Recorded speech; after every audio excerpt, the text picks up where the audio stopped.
She's the pushy broad from the Bronx, New York. Follow her voice, a straight dog is nice. She's a pushy broad from the Bronx, oh yeah. Don't be surprised if you wanna listen twice. Make decisions, find the right choice. Know yourself better, find your own voice. It's okay if you need help today, cause everybody needs a little push. From the pushy broad from the Bronx, New York.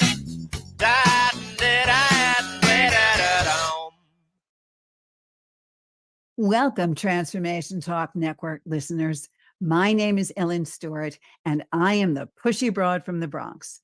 Well, welcome to my show, Recovery Recharged, where we share advice and support from experts in addiction and recovery. You know, the Pushy Broad always has great guests on this show because I believe in bringing resource information to you, being very upfront and telling you like it is, and talking about how great it is to be in recovery. But sometimes we don't have an opportunity to stay in recovery because stuff happens and relapses happen in our life. But it's all about getting better and finding a way to go back onto the path, which is why I've called this show Recovery Recharged. I have a guest on my show today who has a very interesting story to tell, and that story is centered around a book called Every Silver Lining Has a Cloud, and it is on Amazon Books. It's also on Kindle. Please pick it up. I want to introduce to you the author of this book, Scott Stevens. Scott is an experienced writer, a very popular radio and TV guest. He's a conference speaker, and he has demonstrated history working in the health, wellness, and addiction recovery industry. He is also not only the author of this book that we're going to talk about today, Every Silver Lining Has a Cloud, but he is an award-winning author of 5 best-selling books on addiction and recovery. And he is also an alcohologist, and we're going to talk to him about what that means. The Pushy Broad from the Bronx, Recovery Recharge, welcomes my guest, Scott Stevens. Good morning, Scott. How are you? I'm well. Thank you, Ellen. Good morning to you as well. Thanks for Good having morning. me. Did I say that right? Alcohologist, you nailed it. Alcohologist, right? I nailed it because I didn't nail it in the pre. I nailed it right here. So thank you so much. All right. So I want to go back to this. First of all, I love the title of the book, right? Every silver lining has a cloud. And that is a very apropos title, especially for your subject matter. Mm-hmm. I want to get right to it because the book talks right from the beginning on what happened to you on October 17th, 2010. So why don't you tell us? Well, I didn't wake up that morning believing that I was going to go out drinking. I had already had 2.5 years of sobriety after going to treatment and nudge from the judge, handcuffs, jail, that kind of encouragement to stay sober. And I woke up and I was feeling way off. And I did what our knee-jerk reaction is to be a jerk. And I went out and purchased a couple of pints of vodka and started drinking, just like an alcoholic does. Well, you mentioned also in the book around the beginning of the relapse that you were actually feeling like maybe life was too good to be true because you had some early success about your first book. I did. And so you turned around and said, well, wow, man, this is so fantastic. What, I have to celebrate this? What were you thinking? Well, it's easy to get caught up in the wow, this is fantastic. I've got it nailed. I've got this. And, I let my guard down. Sure, I did. To look at some of the good things that were going on in my life and saying, yeah, it's time to celebrate, but also as a converse to that, with the good stuff that was going on, I was neglecting the important parts of my recovery, the self-care items that help keep me in sobriety. So on one side, yeah, celebrate, and on the other side, yeah, stuff is slipping fast. So here you are, and you're on October 17th, and it was really a cycle of continuous drinking, correct? Almost as if it was taking you by surprise. Do you think you had, sometimes it becomes like an out of body experience, like we can't believe we're doing this. Did that happen that way for you? It did. It sure did. And when I look at the cycle of addiction and especially the progressive nature of addiction and substance use disorders, that this disease that I had arrested or put in remission for a while just came back, not as if I picked up or stopped yesterday, not if it continued to progress. So I picked up as if I had never stopped for 2.5 years. The momentum was there with my tolerance, and it was like I could not get enough. I wanted the alcohol more than I wanted my next breath of air. And that happened in the course of one day. How long did that relapse last for you? That was about 2 days before I was arrested for, once again, letting the alcohol do the thinking for me. And I got behind the wheel of a car. I didn't cause a crash. I certainly hurt a lot of people, my family, my mom, my kids, emotionally. But yeah, I did a very stupid thing at the time that at that time, blessed, it was a blessing that it stopped at that point. That you got pulled over when you didn't Mhm. hurt anybody physically and you didn't hurt yourself, and it put an end to it because you think it might have gone on otherwise? Yeah, I have no question, Ellen, that my efforts that I had put into my recovery. At the time, I was attending 12-step meetings through the Fellowship of Alcoholics Anonymous. I'd stopped going to meetings, and they tell you to keep coming back. And if you have a slip, if you have a lapse, come on back. I don't know if that would have happened for me. I honestly don't. I know that the disease that I have was doing the thinking for me, and the disease wants nothing to do with sobriety. The disease just wants me to keep feeding it. And I was in that mindset. I'm sure I was. Fortunately, I had the benefit of taking a breath and saying, okay, I'm going to draw some sober breath into my lungs and fix this thing, right this ship this time. Well, in the book, and I want to talk to something that you mentioned right in the Okay. beginning, and that is, first of all, and I'm very much a part of it, the difference between sobriety and sobriety versus recovery, and then also something called the symptoms of sobriety, because you mentioned that just a few minutes ago. You Mhm. said to us that you weren't doing, and there were maybe indications that you didn't realize until you talk about it in this book, that you were headed for a slip, and you call them the symptoms of sobriety. Can you go over some of these things with us? Sure. The things that I noticed about myself, and again, the benefit of retrospect and being able to study more about what was happening to me. Because when relapse happened to me, I said, I'm a reasonably intelligent guy. Why can't I get this? And I was trying to outthink the disease. And that was the impetus of me studying more about the symptoms of sobriety. For me, the neglecting of the self-care things, the big ones, getting enough sleep, eating well, those things had fallen by the wayside. And to look at that as one of the symptoms of sobriety, it that would have been a warning sign to me that I was putting things ahead of my sobriety, and anything you put ahead of it, you're going to lose. And then also, you talked about poor memory recall and confusion, lack of clear thinking. Was that manifesting itself in your life?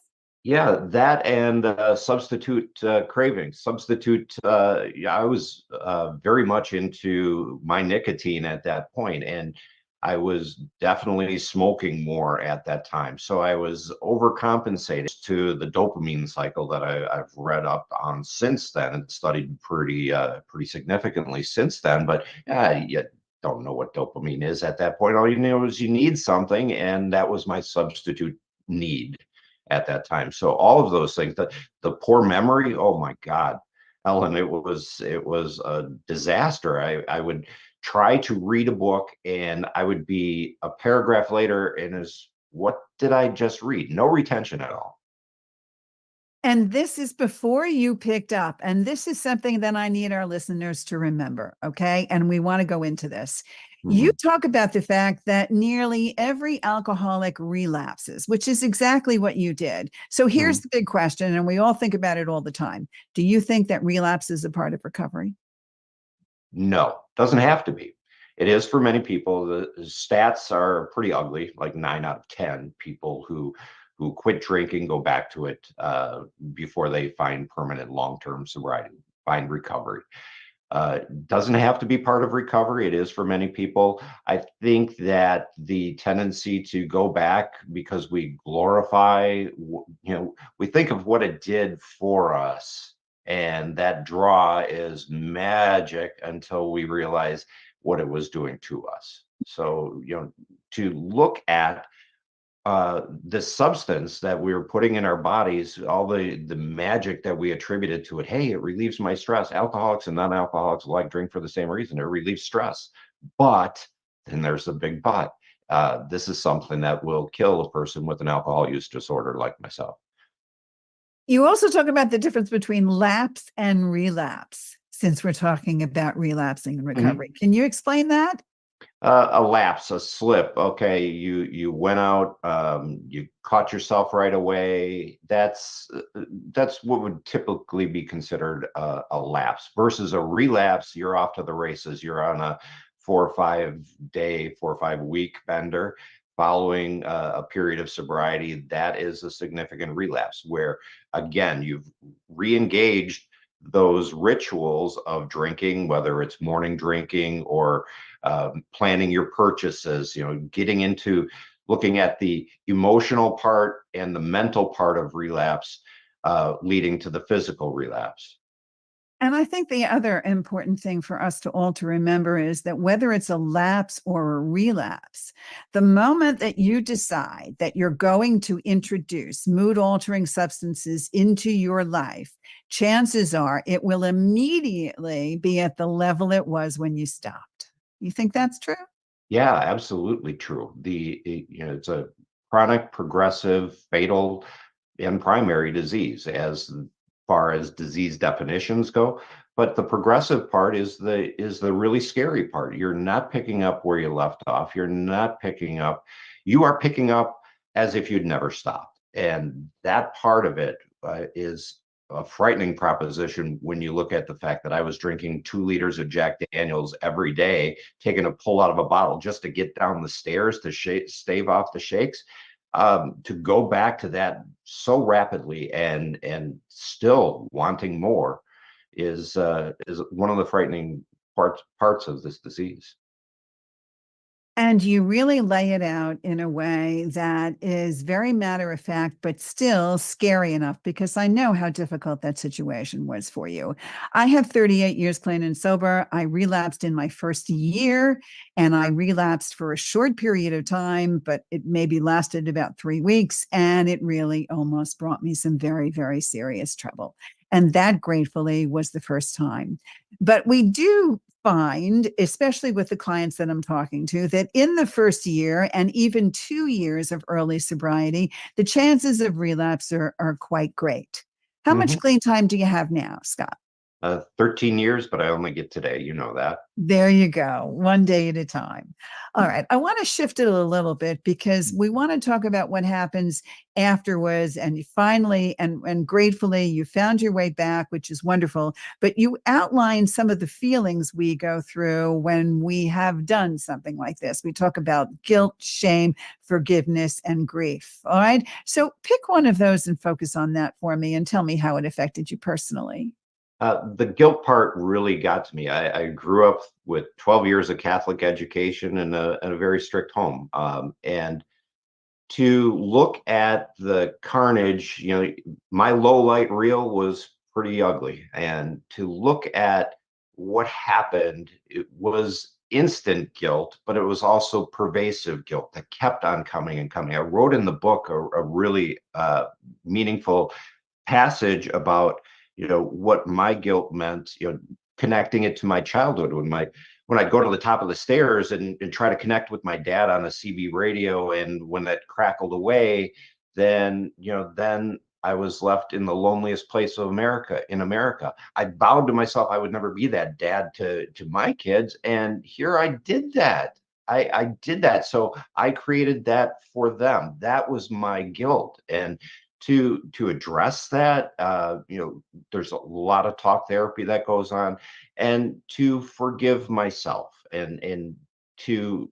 repackage and reinvent those relationships with my children has been the most rewarding part of this whole recovery journey over the 13 years. But looking at how guilt kept me in a place where I wanted to turn to a substance for relief rather than facing it head on.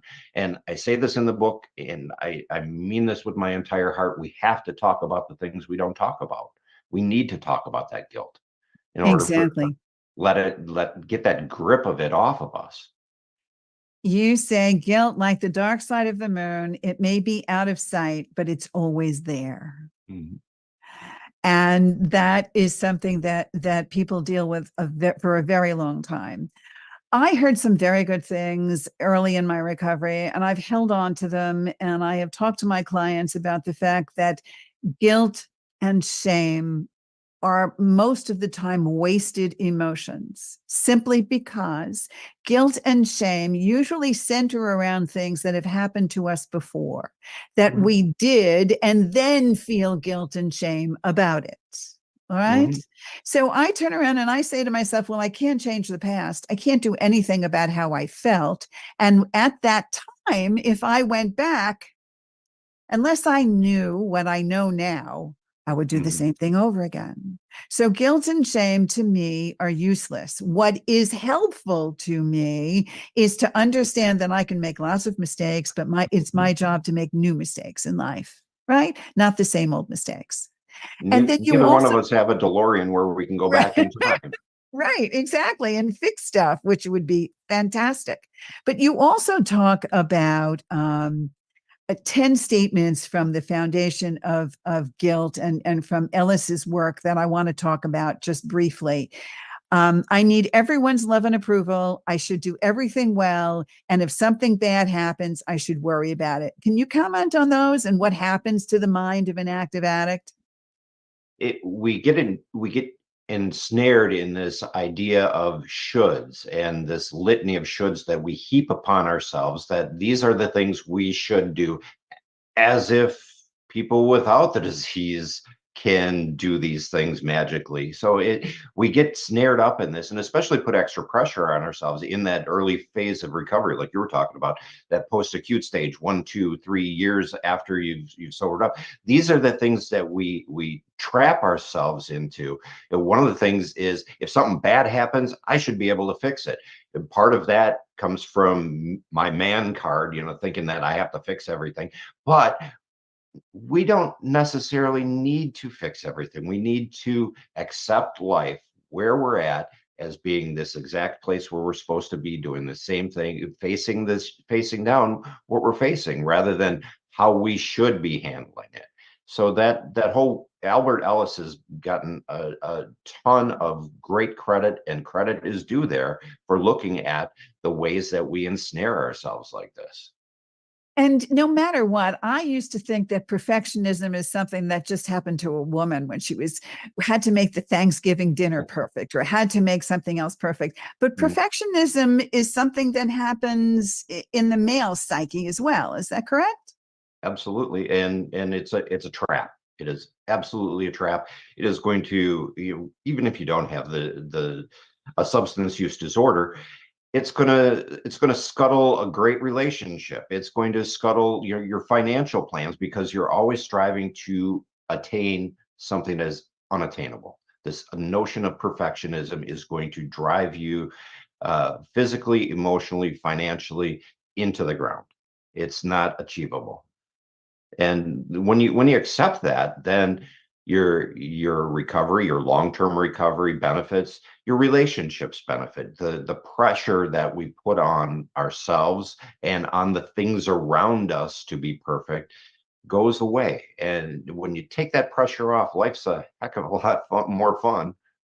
It certainly is. And I know that you suffered that relapse in 2010. And some of the things we feel, I know when I went through it as well, was I'm never going to get this. This is the way it is. It's going to be a constant cycle. And if it happens before it happened before, it'll happen again. Can you address your thoughts around that?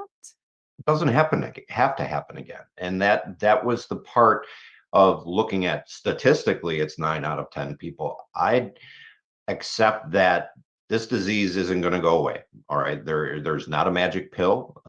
There is something within me that I can set off. So if I take better, more focus, better attention on my self-care items, the things that I need to address on a daily basis, my part of being the 9 in 10 is less, and my part in being the 1 in 10 is greater. So, as you came out of this, and of course, we know the book has a happy ending, and I want to talk just a little bit more about that. Why do you think every silver lining has a cloud is relatable to our readers out there? What do you want them to get? Well, I think the book is approachable. It has a lot of, I flex a little bit of nerd muscle in there. You know, there's some technical stuff in there, but it doesn't read like a technical manual. It doesn't read like a textbook. It doesn't read like many of the things that we read in our recoveries. I pick out pieces, for example, Robert Fulghum, everything I needed to learn, I learned in kindergarten. That book, you know, I pull pieces from all around to make sense out of something that for us at the time in a relapse doesn't make a whole lot of sense. And the other part of it, I think, the appeal of it is the personal part, the part that I shared about the loneliest place in America. That comes from me. That is my journey, and to be able to relay that part of my journey effectively and on black and white dead tree pieces of paper, I think that makes it a lot more approachable as well. And you also have a very clever style. I enjoyed it because it was a combination of wit, a little bit of sarcasm. You have a little bit of sardonic humor, but you come across as very human and very reachable and very tangible. So I really do think you should go to Amazon. Every silver lining has a cloud. It's called Relapse and the Symptoms of Sobriety, which we talked about. And especially if you are feeling like you want to pick up and you're starting to feel those feelings like maybe I can handle a drink. Maybe I can do this. Maybe I can manage my alcohol. Maybe I can manage my drinking or drugging. This is a book that you need to read. So, in the spirit of this, as you were writing the book, did something surprise you about what you were writing? What did you get from it? It surprised me most as I was writing it, how much I was feeling the feelings that I was putting on the page. It was like, I'm crying a little bit. I felt the emotion, even though it was in the rear view mirror kind of things. I felt that, and that was what surprised me a lot. And also in doing some of the research into the studies that have done, clinical studies that have been done about this drug, alcohol, mind blowing that there was this volume of information out there that we don't hear about, and B, that this substance is the most lethal one we have on this planet. Yet I can go 2 blocks in any direction, and I can pick it up in the aisle 6 of the store. So I mean, the mind numbing power of this drug is. And what it does to ordinarily healthy human tissues. This is a carcinogen. I didn't know that. They didn't talk about that on a Budweiser commercial. No, they didn't. And I'm really glad that you're bringing this to our attention, because we all tend to minimize alcoholism, and people that are looking at, especially their children, saying, he just drinks a little bit and this is a phase. That's not something that is to be taken lightly, for sure. So we have about a minute. So I want to wrap up with you. Number one, what are you doing now? What are your projects? I know you're coaching. So talk a little bit about the coaching briefly. Tell us where we can find you. Well, the coaching I've kind of put on the back burner temporarily while I am working for the Grove Estate, which is a dual diagnosis treatment facility in Peru, Indiana. They just opened up in February. Wonderful place. We do this. It's called a double platinum service commitment, and that really struck home to me as a person in long-term recovery that this is the way we need to be treating people in recovery and the ones who are starting their journey. The coaching is a very important part of my own recovery, chicagorecoverycoach.com, and the books I've got a couple in the works. alcohologist.com is where I'm going to be providing updates on the next book as we get a little closer. Scott, thank you so much for joining us today. The book is Every Silver Lining Has a Cloud. You can find this and Scott's other 4 books on Amazon.com. This is Ellen Stewart, the Pushy Broad from the Bronx. Go to my website, pushybroadfromthebronx.com. I'll give you all the information you need and make an appointment with me if you'd like. Thank you so much for listening. We'll see you next time. This is Ellen Stewart, the Pushy Broad from the Bronx, saying thanks for listening. And remember, everybody needs a little push. From the Pushy Broad from the Bronx, New York.